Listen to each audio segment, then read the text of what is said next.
scrolling on YouTube, seeing this game that everybody's playing, realistic, good looking.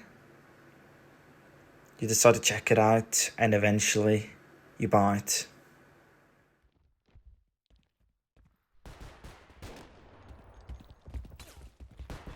You start up a game just for it to be blurry and laggy.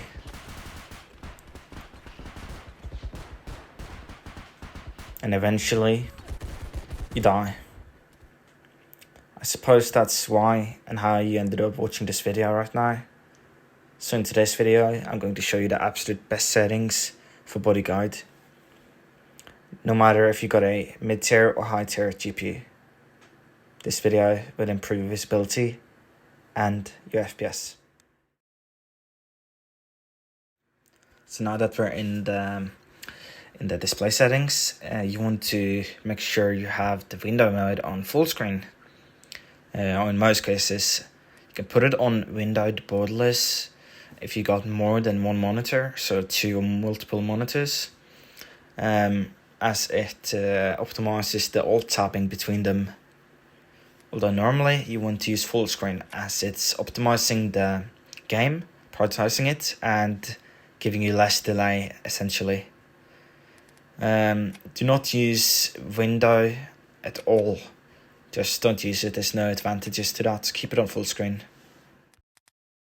Next, display resolution. Just keep it on your native monitor resolution. There's nothing more to it than that. Just keep it at your monitor resolution. In the performance tab, make sure lock FPS is on unlocked. You do not want to cap your FPS.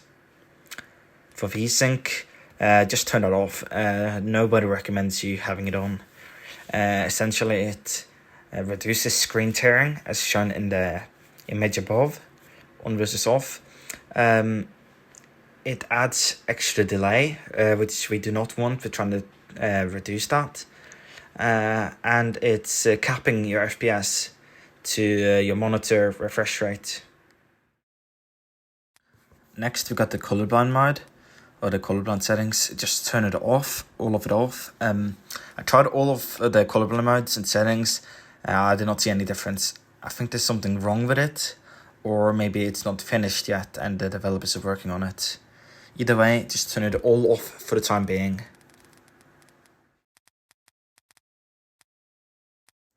Next, in the graphics settings, frame generation, just keep that off.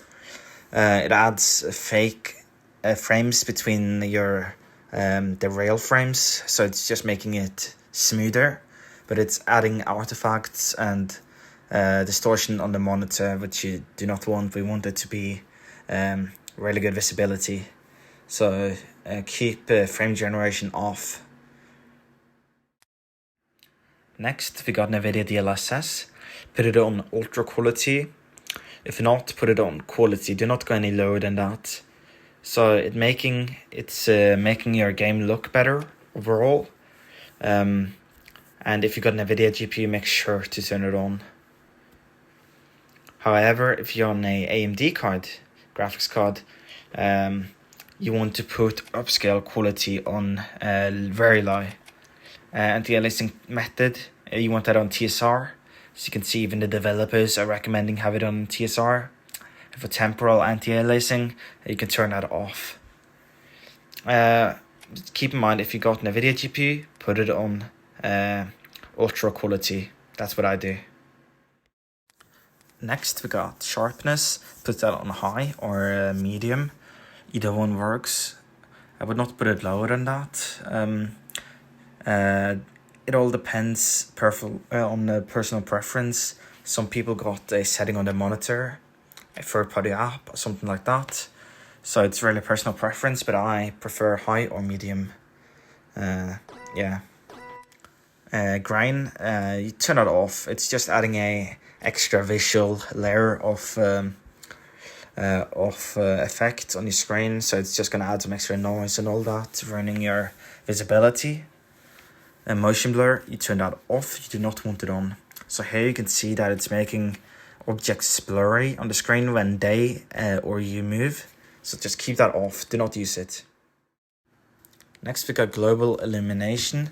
You should just have that on low. That's what I do. You could put it on high. In some cases it's actually better to have it on high. But as it says here, simulates the way light bounces and interacts with surfaces. So in some cases, as shown here, it lights up dark areas. But in most cases, it's doing the opposite and making corners like that even darker than it would have been originally. So keep it on low. That's what I do. Next, anti-aliasing quality. I put it on low. It makes the edges a little bit sharper compared to having it smoothen out. I feel like it becoming a little bit too blurry as well when doing so. So you can keep it on low as long as you got NVIDIA DLSS on, or the AMD settings I showed above, as it makes the not blurry, but it makes them sharper. Not smooth out, but sharp. Next, view distance. Keep view distance on epic or far. Do not take it any lower than that, it's just going to give you a disadvantage. Textures, you want to keep that on epic, or you can go down to medium as well. Epic to medium is the perfect range. I use epic though. Shadows, you want that on medium. Effects, keep that on medium. Reflections on high. Foliage, you can keep that on high. Shading quality, you can keep that on medium. And post processing on high. So if you move over to bindings, here we've got camera shake. You want to turn that all the way down.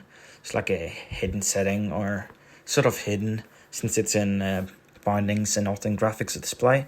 Just turn that off. Camera shake, turn that off to make your screen, like the gameplay, to be more stable, you could say. Also reduces motion sickness. Okay, scroll down. Here we got lean left and lean right. I recommend you binding them to your side buttons on the mouse.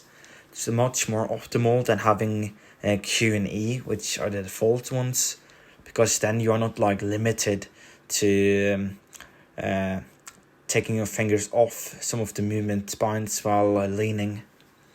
So it's pretty optimal to use the side buttons instead. And yeah, that should be about it. That's the best settings currently, at least in my opinion. Best settings for visibility, as well as getting a little FPS boost compared to the default settings. Yeah, thank you for watching, and I hope this helped you. So have a good one.